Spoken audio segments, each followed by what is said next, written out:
In today's video, we're gonna make a triangle for your butt. Hi everyone, I'm Ira and welcome back to the channel. In today's video, we're going to make a tripod stool. This video is a collaboration with Phil Shinbine. Phil made me this set of legs for a tripod stool. And we have partnered with walrus oil for this collaboration. So he finished these in walrus oil. It smells really good. I'm going to be making a triangle out of leather to go over the top of this, and this will be a folding camp stool. So Phil was kind enough to send me these beautiful legs for a tripod. And we get to use some really cool walrus oil products. So we have walrus oil leather oil, and we have walrus oil leather wax.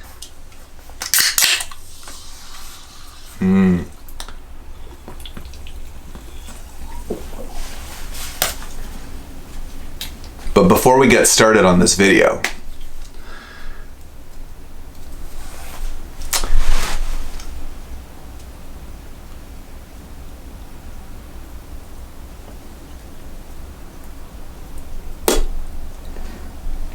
walrus oil lip balm. All right, so let's head over to the leather workbench and we will get started on this project.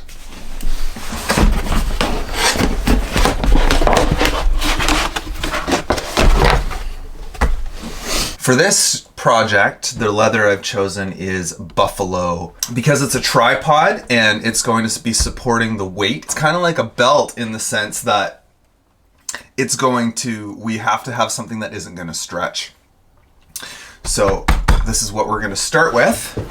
We're going to make a triangle. So we don't want the belly side. We want about here. Now when it's fully extended, we've got about 13 and a half here. Same on that side. And this side is just 12 and a half. So we're gonna make it about 13 and a half on each side so that when it stands up, it's extended, and when you sit on it, it will be equal distance all the way around.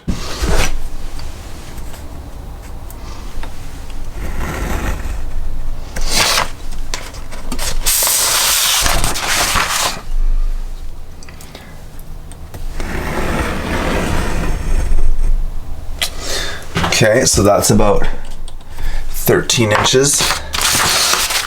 And I just have this little guide as far as the angles go. So then from here to here is 13 and a half inches.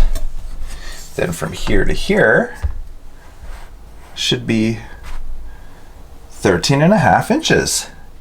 And that's what we call an equilateral triangle. Can you tell I'm a teacher? Okay, before we cut, we want to make sure that we put the tripod on the top to make sure it's going to look all right. Put this here. Is that going to work?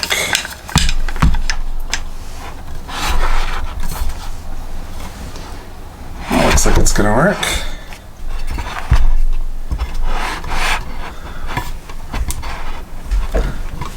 Might want to make it a little longer. Let's call it 14 inches. Let's do that again. Okay, we're making this to 14 and a half inches. If I was smart, I would have put the marks on the other side, because now one of ours is going to have this random line, but that should come out over time. But that'll be mine. I'll give the nice one to Phil. Way better. Way better.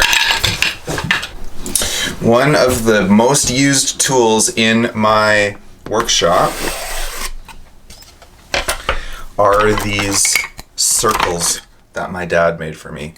They're just a little template of a circle. They have, like, this one's 3 3/4, this one's 3 1/2, 1 1/2, and I use these for everything. What I'm going to use them for today is we're going to find one that looks good enough to use as a round off for the corners of my triangle.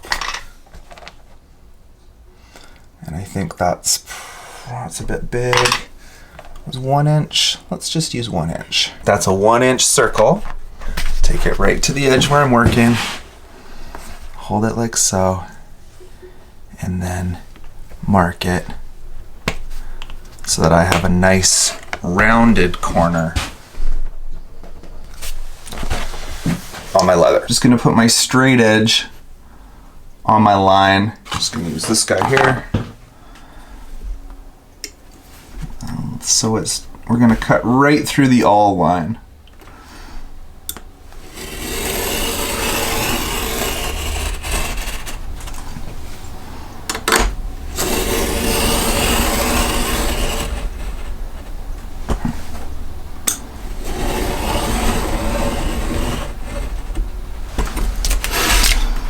And because we used a straight edge on that other side, because I'd previously cut a straight edge there, that one's already cut for us. Make sure we're on the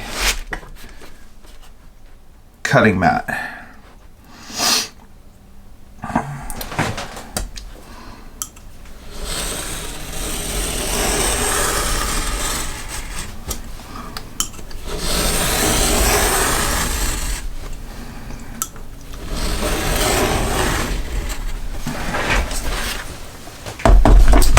You don't want to be too heavy-handed when you're cutting leather, because you're going to end up with your knife's going to go off and you're going to end up with a mistake. Okay, now because we've got this already, we're just going to do another one. But we want to make sure we're not wasting leather. Leather's expensive material. So when we find our piece that we're going to take out, we want to make sure we're taking it out of the most efficient spot. So here, I'm going to mark it right here. And this one, because it's closer to the back of the animal, is actually going to be a little more like this is where you would take the belt out anyways. So and we're just going to put an anvil here to keep it in the right spot. And just mark where we're doing our lines.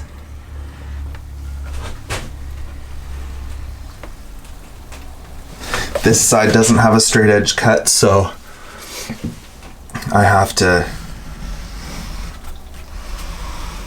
mark it.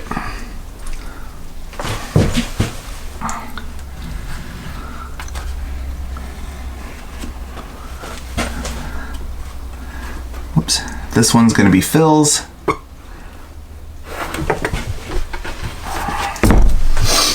Okay, there we go. That one's mine because it's got that mistake line. Always figuring out what's the most efficient way to cut. Always, always, always keep your knives stropped. Can't cut leather with a dull knife.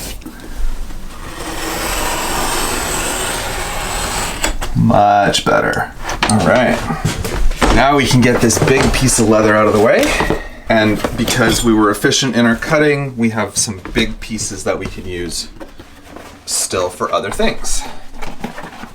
Oh, still have to cut this one last line here. Now this mark, when I was making the mark, got a little curved because I was using leather to mark it. So that's why we use the straight edge now.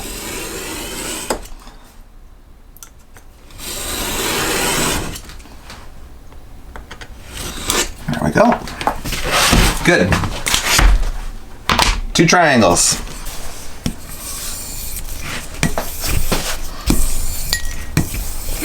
two ways to cut corners, and I'm going to show you how to do both of them. This is kind of the easier way. A lot of little cuts, and with a round knife, this is actually really easy.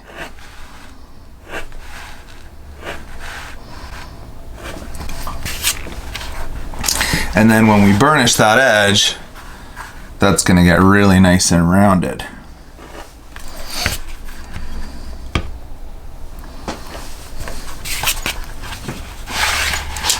Now the other way is to actually just use the edge of your knife and just cut around the corner.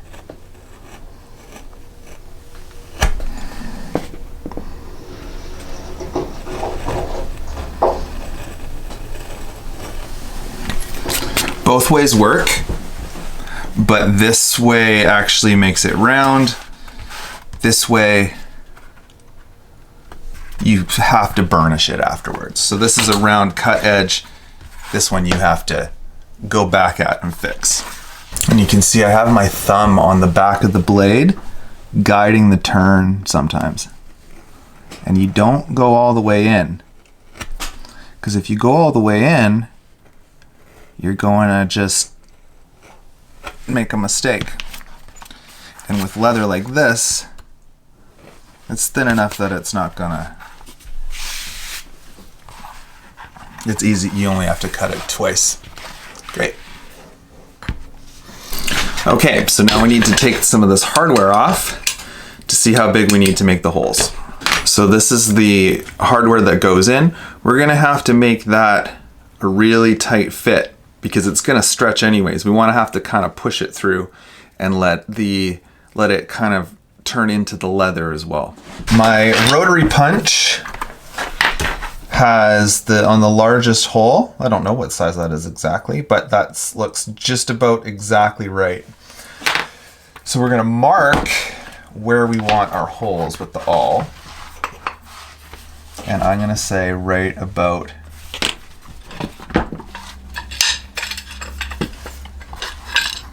so if we want that to be there, then I would say right there.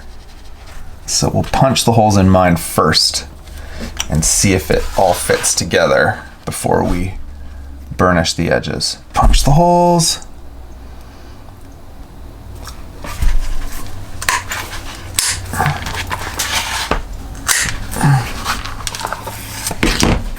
Okay, let's assemble it. Does it fit together, and can I sit on it? That will be the ultimate question. First one, does it fit through the hole?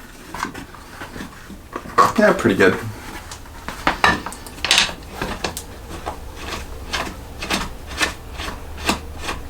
Yeah, it fits through the hole nice. That's exactly what we wanted, a nice tight fit. Okay, so this is just a kind of a rough fitting to see if we're in the right ballpark. Oops. And I think we are. Ta-da!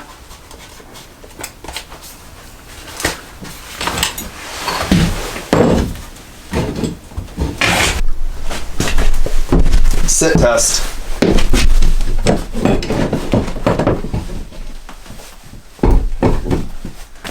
Yes, it's very comfortable.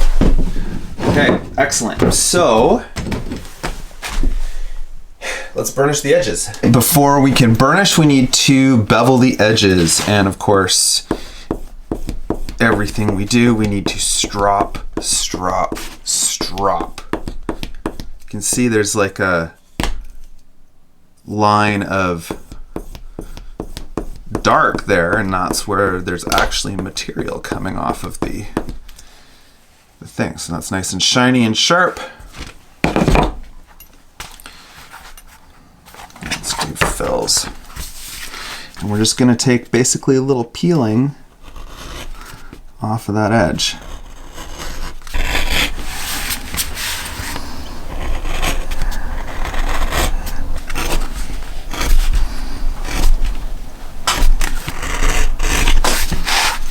This is much harder to do on floppy leather. Common mistake people don't bevel both sides of the leather. Can't get a round edge unless it's round on both sides. Okay, done. All right, so we're gonna use a little bit of Tokonol. Add some Tokonol to that edge. If you haven't seen my video on why it's handy to have a drill press in your leather workshop, go check it out after you watch this video. It is very handy to have a drill press. It's actually the only power tool I use when I'm working with leather. Don't use any other power tools, and it's rare that I use another power tool with wood too. Just want to add this on the edge, and then off we go to the races.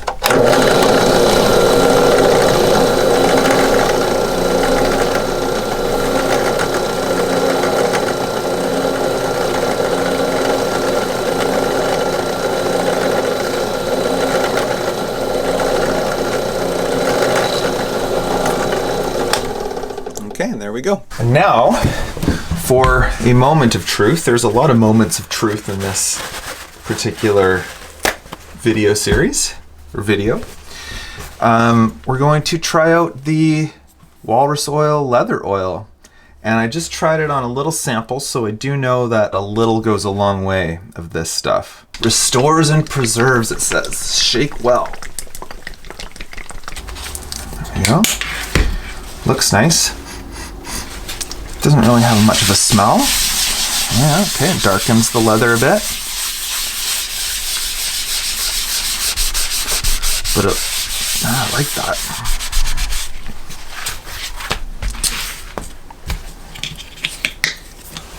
A little more.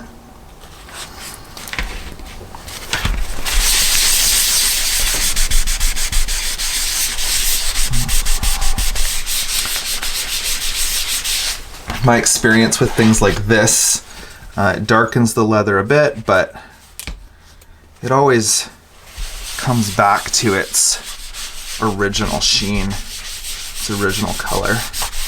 But it's a nice color.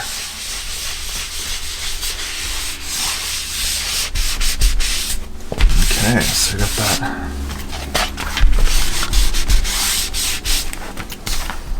Makes it nice and shiny. Looks good. All right, and it might be overkill to use the wax as well, but this is kind of for Phil. He said he was using this as a camping chair. I think the wax will be really nice on your boots. I mean, it has boots on the package there. Really good for weatherproofing your hiking boots or your work boots or whatever. It's nice. I like the way it goes on. Doesn't have much of a smell. I like that.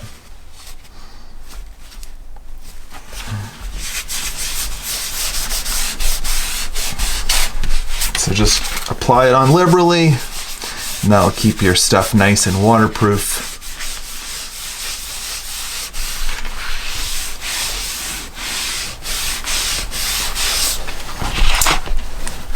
And the cool thing about that is it basically took out that line that I made, that mistake, all marking. And probably eventually that will just disappear anyways. Okay.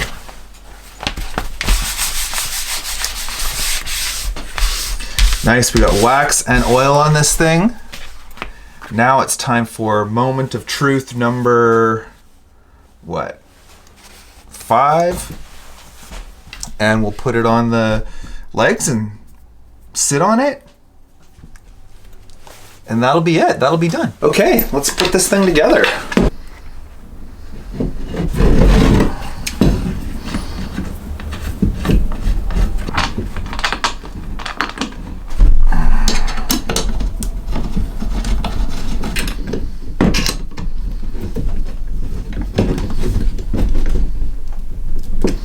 Now we do want to tighten those decently well.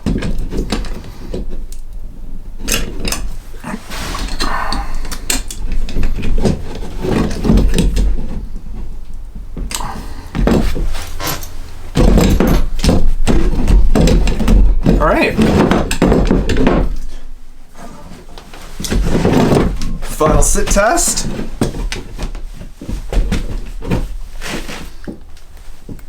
Well, that's awesome. And then folds up to nothing, and you throw that in your car. Awesome. Thanks for joining me in making this seat for a camping chair. I think it turned out really well. If you want to see how Phil made these legs without a lathe, go check out his video on his channel, Gradually Wizardly. I'll put a link in the description below. I'm very excited with how these turned out. I can't wait to have a little extra seating in the shop. To me, this is a Whitland chair, so I'm just gonna keep it around the shop as a nice place to sit and carve spoons and such. Big thanks to Phil for making the legs. Big thanks to Walrus Oil for supplying the leather protection and the wood protection. If you want to check out some more of my videos, I've got all kinds of videos on leather. I have a video of my drill press. You can check it out right here. Make sure you subscribe to Phil's channel. If you're coming to my channel from Phil's channel, make sure you subscribe to me. That'd be awesome. And until next time, I'll be me and you be you. Peace.